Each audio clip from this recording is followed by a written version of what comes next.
வாழ்க்கையில சங்கடமான தருணம்னா எது?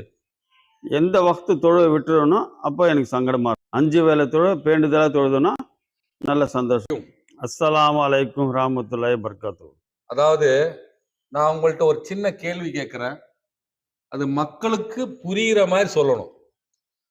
நீங்க உங்களுடைய இப்போ இப்ப இருக்கிற வாழ்க்கையில சந்தோஷமான தருணம்னா எத சொல்லுவீங்க? சந்தோஷமான தருணம்னா, தொழுகை தான். 5 வக்து 5 வேளை தொழுவ பேண்டுதலா தொழுதோன்னா, நல்ல சந்தோஷமா இருக்கும். அதாவது இறைவன் கட்டளையிட்ட 5 வக்து தொழுகையே அந்தந்த நேரத்தை தொழுவுறது நீங்க சந்தோஷமான தருணம்னு நீங்க சொல்றீங்க. அப்படிதானே? ஆமீன். சரி, உங்களுடைய வாழ்க்கையில சங்கடமான தருணம்னா எது? எந்த வக்து தொழுவ விட்டுறனோ, அப்போ எனக்கு சங்கடமா இருக்கும். ஓ! அப்ப அந்த 5 வக்து தொழுகையில எந்த வக்து அந்த வக்து நேரத்துல தொழுவ முடியலையோ, அந்த தொழுகை தொழுவ முடியல, அந்த தருணம் சங்கடமான தருணம் இல்லையா? ஆமா. சரி, இந்த தொழுதா உங்க 5 வேளை தொழுதா எல்லாம் கிடைச்சிருமா? பேண்டுதலா தொழுது நீ என்ன கேட்டாலும் கிடைக்கும். நீங்க நினைக்கிறது எல்லாமே கிடைக்கும்.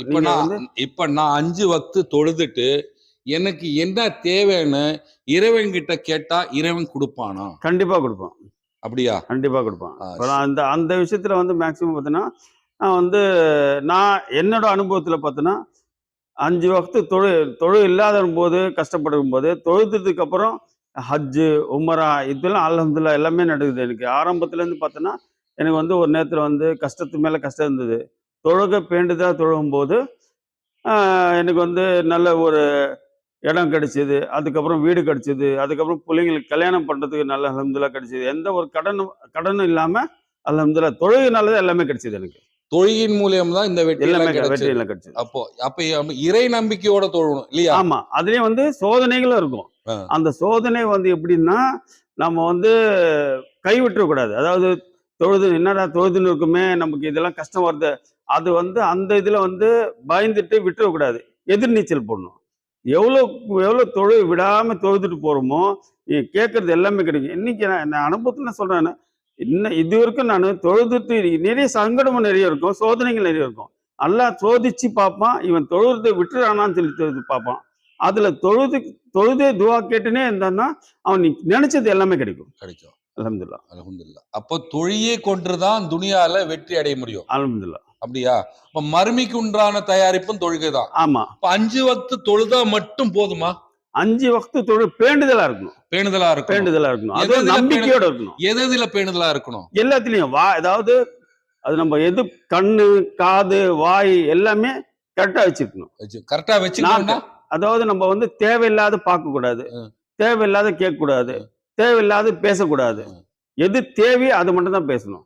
இறைவனுடைய கட்டளையை கட்டுப்பட்டு எதை செய்யணுமோ அதை செஞ்சா அதுல வெற்றி இருக்கு. தொழுகையில வெற்றி இருக்கு. அல்ஹம்துலில்லாஹ். சரி.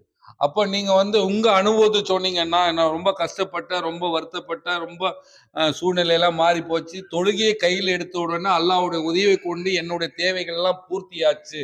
அப்ப மக்களுக்கு என்ன சொல்ல விரும்புறீங்க? தொழுது என்ன கேட்கிறோமோ அது கிடைக்கிறதுக்கு வாய்ப்பு தான். ஆமா. நீங்க ஒரு 5 வக்து தொழும்போது தொழுதுட்டு நீங்க எதுவுமே கிடைக்கலன்னு சொல்லி கை விட்டுறக்கூடாது. தொழுதுட்டே இருந்தோம்னா அல்ஹம்துலில்லாஹ் அதுல நிச்சயம் இருக்கு.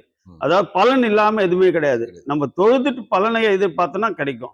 எப்பவுமே தெரிஞ்சீங்கன்னா, தொழுவ விட்டுட்டு நான் 5 வக்து தொழுறேனே எதுவுமே கிடைக்கலையே அப்படின்னு வருத்தப்படக்கூடாது. எல்லாத்துக்கும் எதிர்நீச்சல் போட்டுன்னே போனோம்னா அல்ஹம்துலில்லாஹ் இது வரைக்கும் சரி எல்லாமே நல்ல முன்னாடி நடக்கும். அல்ஹம்துலில்லாஹ். இப்போ இவர் என்ன சொன்னாருன்னா, வாழ்க்கையில இறைவன் நம்மளுக்கு என்ன நாடுறானோ அது கிடைக்கும். கண்டிப்பா தொழுதாலும் தொழுலனா கிடைக்கும். ஆனா இகலாசோட இறை அச்சத்தோட தொழுதா அல்லாஹ் நம்ம என்ன கேட்கிறோமோ அது என்ன நம்மளுக்கு பயன் பெறக்கூடிய விஷயமா இருந்தா கண்டிப்பா அல்லாஹ் நம்மளுக்கு அதை நிறைவேற்றுவான். அதனால நம்மளுக்கு பயன் இல்லை என்றால் தொழுகையாளுக்கு அந்த அந்த வேண்டுதல் நிறைவேறாது. இதுதான் உண்மை. அப்படித்தானே பாய்?